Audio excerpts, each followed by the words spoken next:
नमस्कार दोस्तों, स्वागत है फिर से एक बार आपके अपने चैनल अमरजीत गौरव पर। आज है 8 अगस्त 2020। 8 अगस्त 2020 के करेंट अफेयर्स जितनी भी इम्पोर्टेंट क्वेश्चन बन सकते हैं सारे इस वीडियो में डिस्कस करेंगे। तो चलिए दोस्तों स्टार्ट करते हैं फर्स्ट क्वेश्चन से। फर्स्ट क्वेश्चन है, संघ लोक सेवा आयोग यानी यूपीएससी के अध्यक्ष किसे नियुक्त किया गया है दोस्तों? तो प्रदीप जोशी। प्रदीप जोशी। प्रोफेसर प्रदीप कुमार जोशी को शुक्रवार को संघ लोक सेवा आयोग का अध्यक्ष नियुक्त किया गया है। यूपीएससी भारत के नौकरशाहों एवं राजनयिकों सहित अहम पदों पर नियुक्ति के लिए सिविल सेवा परीक्षा का आयोजन करता है। जोशी अभी तक आयोग में बतौर ही सदस्य नियुक्त थे। छत्तीसगढ़ और मध्य प्रदेश के लोक सेवा आयोग के अध्यक्ष भी रहे हैं। जोशी मई 2015 में यूपीएससी के सदस्य बने थे दोस्तों। तो संघ लोक सेवा आयोग के अध्यक्ष के रूप में किसे नियुक्त किया गया? प्रदीप जोशी को दोस्तों। ये मई 2021 तक पद पर रहेंगे।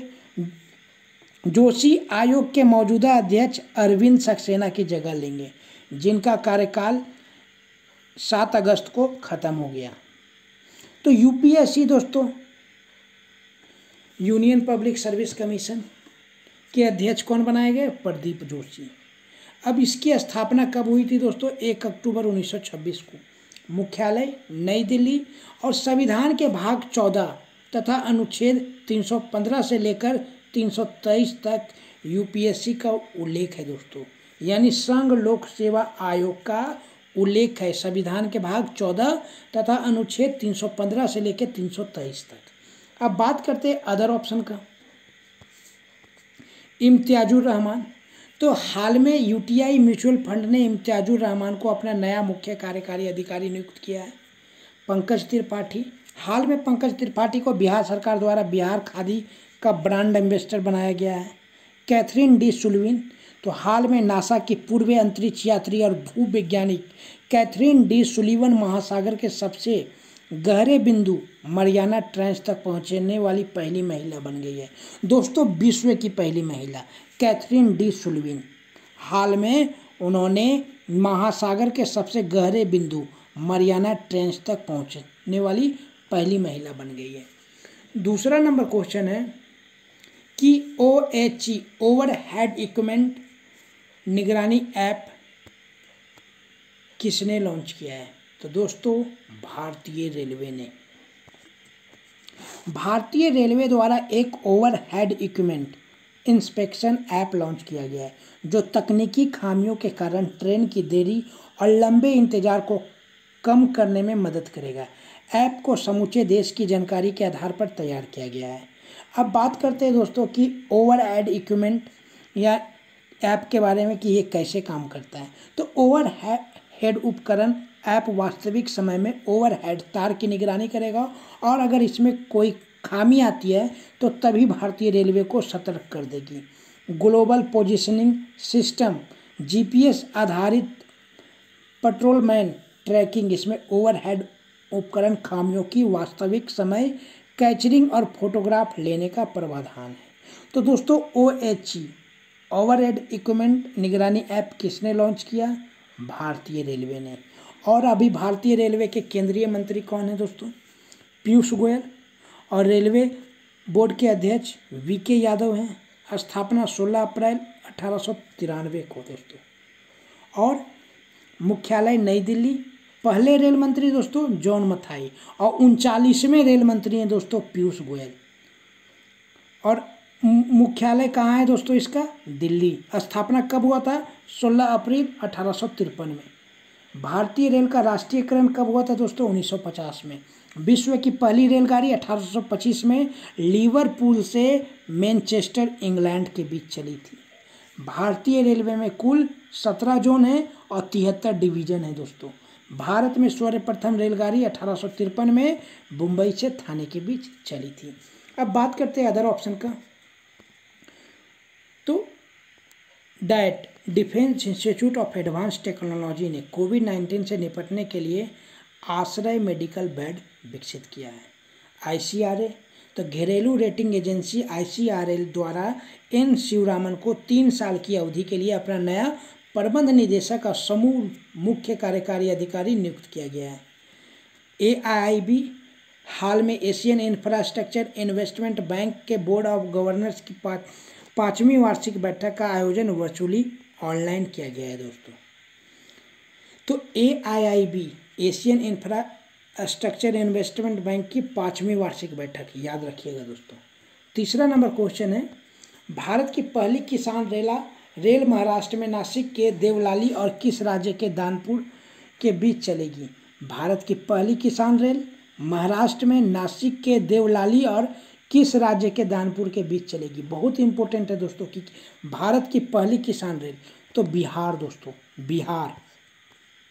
भारतीय रेलवे आज से खराब होने वाले माल के परिवहन के लिए अपनी किसान रेल सेवा शुरू करने जा रहा है। भारत की पहली किसान रेल महाराष्ट्र में नासिक के देवलाली और बिहार के दानापुर के बीच चलेगी। महाराष्ट्र के दोस्तों नासिक के देवलाली और बिहार के दानापुर के बीच चलेगी। यह ट्रेन 31 घंटे में 1519 किलोमीटर की यात्रा तय करेगी। केंद्रीय कृषि मंत्री नरेंद्र सिंह तोमर और रेल मंत्री पीयूष गोयल द्वारा वीडियो कॉन्फ्रेंसिंग के माध्यम से ट्रेन को रवाना किया जाएगा। अब बात करते हैं दोस्तों कि किसान रेल जो चलेगी उसके बारे में। तो यह ट्रेन 2022 तक किसानों की आय को दुगना करने के लक्ष्य को साकार करने की दिशा में एक कदम है। भारतीय रेलवे का लक्ष्य किसान रेल के शुभारंभ के साथ किसानों की आय को दुगना करने में मदद करना है। यह ट्रेन जल्दी खराब होने वाली सामान, सब्जियों, फलों जैसे कृषि उत्पादकों को कम समय में बाजार में लाने में मदद करेगी। तो दोस्तों भारत की पहली किसान रेल महाराष्ट्र में नासिक के देवलाली से बिहार दानापुर के बीच चलेगी दोस्तों। अब बिहार दोस्तों, तो बिहार की राजधानी पटना, मुख्यमंत्री नीतीश कुमार, राज्यपाल फागू चौहान, राज्य पशु बैल, राजकीय वृक्ष पीपल, राजकीय पुष्प गेंदा, राजकीय पक्षी गौरैया, जिला 38, विधानसभा 243, विधान परिषद 75, लोकसभा 40, राज्यसभा 16 और मुख्य न्यायाधीश अमरेश्वर प्रताप शाही। बात करते हैं अदर ऑप्शन का दोस्तों, तो पश्चिम बंगाल। तो हाल में पश्चिम बंगाल सरकार ने कोविड-19 महामारी के बीच राज्य में वापस लौटे IT पेशेवरों के लिए नौकरी पोर्टल क्रम भूमि का शुभारंभ किया है। पंजाब, तो कोविड-19 की जांच के लिए पंजाब सरकार द्वारा घर घर निगरानी मोबाइल एप्लीकेशन लॉन्च किया गया है। उड़ीसा जनजातीय छात्रों के छात्रावासों के लिए ISO प्रमाण पत्र प्राप्त करने वाला देश का पहला राज्य बन गया है। चौथा नंबर क्वेश्चन है, WTF स्पोर्ट्स ने किसको अपना नया ब्रांड एम्बेसडर नियुक्त किया है? तो दोस्तों सुरेश रैना और हरमनप्रीत कौर, दोनों क्रिकेटर है दोस्तों। स्पोर्ट प्लेटफॉर्म WTF स्पोर्ट्स ने 2 क्रिकेटरों हरमनप्रीत कौर और सुरेश रैना को अपना ग्लोबल ब्रांड एम्बेसडर नियुक्त किया है। साथ ही रैना इसके स्ट्रेटेजिक पार्टनर के रूप में भी ब्रांड से जुड़े रहे हैं। यह घोषणा एक वेब सम्मेलन के माध्यम से की गई। तो याद रखिएगा, रट लीजिएगा कि WTF स्पोर्ट्स ने अपने नया ब्रांड एम्बेसडर किसे बनाया? सुरेश रैना और हरमनप्रीत कौर। अब बात करते हैं अदर ऑप्शन का दोस्तों, सचिन अवस्थी। तो हाल में सचिन अवस्थी को लंदन में ग्लोबल ह्यूमैनिटेरियन अवार्ड 2020 के लिए आयोजित एक वेबिनार में टॉप पब्लिश्ड पुरस्कार से सम्मानित किया गया। स्टीफन किंग, तो स्टीफन किंग द्वारा लिखी गई 4 कहानियों का संग्रह इफ इट ब्लीड्स पुस्तक, इस पुस्तक को हैचेट इंडिया द्वारा प्रकाशित किया गया। गुरुबख्श सिंह और पलाश नदी दोस्तों, तो ATK मोहन बागान क्लब के अनुसार हॉकी लीजेंड गुरुबख्श सिंह और पूर्व प्रथम श्रेणी के क्रिकेटर पलाश नंदी को इस साल के मोहन बागान रत्न 2020 से सम्मानित किया गया। 5वां नंबर क्वेश्चन है, ज्ञान मित्रा मोबाइल ऐप किसने लॉन्च किया? तो दोस्तों डी से ज्ञान मित्रा, दादर नगर हवेली और दमन दीव दोस्तों, दादर नगर हवेली दमन दीव। केंद्र शासित प्रदेश दादर और नगर हवेली और दमन दीव द्वारा ज्ञान मित्र मोबाइल ऐप लॉन्च किया गया। ऑनलाइन शिक्षा प्रदान करने के लिए ज्ञान मित्र मोबाइल ऐप लॉन्च किया गया है। ज्ञान मित्र मोबाइल ऐप लॉन्च, याद रखिएगा दोस्तों, रट लीजिएगा, दादर नगर हवेली और दमन दीव। अब बात करते हैं दोस्तों कि दादर नगर हवेली की राजधानी सिलवासा, प्रशासक प्रफुल्ल खोदा पटेल। जो कि दादर और नगर हवेली और दीव के भी हैं दोस्तों। दमन और दीव के भी प्रशासक प्रफुल्ल खोदा पटेल हैं और दादर नगर हवेली के भी। अब बात करते हैं लोकसभा सीट एक, यहाँ भी लोकसभा एक सीट और दोनों का उच्च न्यायालय बम्बई। राजधानी अलग है दोस्तों, खाली दमन और दीव का राजधानी दीव और दादर नगर हवेली की राजधानी सिलवासा। दादर नगर हवेली की राजधानी सिलवासा। बात करते हैं अदर ऑप्शन का। CII, हाल में केंद्रीय वाणिज्य और उद्योग मंत्री पीयूष गोयल ने ईजिंग डूइंग बिजनेस ऑफ आत्मनिर्भर भारत पर राष्ट्रीय डिजिटल का सम्मेलन का उद्घाटन किया है। MOTA स्कॉच गोल्ड अवार्ड 2020 आदिवासी मामलों के मंत्रालय को प्रदान किया गया है दोस्तों। मोबीक्विक, तो मोबीक्विक ने MPay.me नामक एक नई UPI लिंक सेवा शुरू की है।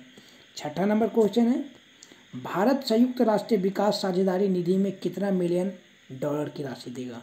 तो 15.46 मिलियन अमेरिकी डॉलर दोस्तों। 15.46 मिलियन अमेरिकी डॉलर। भारत ने सतत विकास लक्ष्यों के अपने प्रति अपनी विकासात्मक प्राथमिकताओं में विकासशील राष्ट्रों का समर्थन करने की अपनी प्रतिबद्धता के अंतर्गत भारत संयुक्त राष्ट्र विकास की साझेदारी निधि में USD 15.5 मिलियन डॉलर की राशि दी है। 6 मिलियन अमेरिकी डॉलर के समग्र फंड सहित 15.46 मिलियन डॉलर के इस कुल फंड में सभी विकासशील देश भागीदारी के लिए पात्र हैं और जिसमें से 9.46 मिलियन अमेरिकी डॉलर राष्ट्रमंडल देशों को समर्पित है। India UN development partnership fund के बारे में हम लोग जान लेते हैं दोस्तों। तो वर्ष 2030 तक सतत विकास के लक्ष्य की प्राप्ति की दिशा में विकासशील देशों का समर्थन करने के लिए बहुपक्षवाद और साझा समृद्धि को बढ़ावा देने के लिए 2017 में भारत संयुक्त राष्ट्र विकास साझेदारी कोष का गठन किया गया था। तो याद रखिएगा दोस्तों कि रट लीजिएगा कि भारत संयुक्त राष्ट्र विकास साझेदारी निधि में कितना मिलियन अमेरिकी डॉलर दिया है दोस्तों? तो 15.46 मिलियन अमेरिकी डॉलर। अब बात करते हैं संयुक्त राष्ट्र में भारत के स्थायी प्रतिनिधि TS त्रिमूर्ति। 7वां नंबर क्वेश्चन है, रव ए हिस्ट्री ऑफ इंडिया एक इंडियाज कवर्ड ऑपरेशन नामक पुस्तक किसने लिखी? तो यतीश यादव दोस्तों। यतीश यादव द्वारा रव a history of India's covert operation शीर्षक पुस्तक लिखी गई। इस नई किताब में भारत की जासूसी agency research and analysis wing raw द्वारा किया गया वीरतापूर्ण कार्य संचालन की एक झलक मिलेगी। तो दोस्तों research and analysis wing raw A history of India covered operation पुस्तक लिखी गई है यतीश यादव द्वारा। अब रॉ दोस्तों, तो रॉ का फुल फॉर्म होता है रिसर्च एंड एनालिसिस विंग। संस्थापक रामेश्वरन नाथ काओ। रॉ प्रमुख सामंत गोयल। रॉ का मुख्यालय नई दिल्ली। इसकी स्थापना 21 सितंबर 1968। अब बात करते हैं अदर ऑप्शन का दोस्तों, तो निरुपमा यादव। तो हाल ही में निरुपमा यादव द्वारा विशेष कोड टू विन शीर्षक वाली पुस्तक को स्पोर्ट्स वुमेन लेखिका निरुपमा यादव ने लिखा है और इसका प्रकाशन हाउस ब्लू रोज पब्लिकेशन कर रहा है। वी आचार्य, RBI के डिप्टी गवर्नर वी आचार्य द्वारा quest for restoring financial stability in India शीर्षक पुस्तक लिखा गया। यह पुस्तक says publication India private limited द्वारा प्रकाशित किया गया है।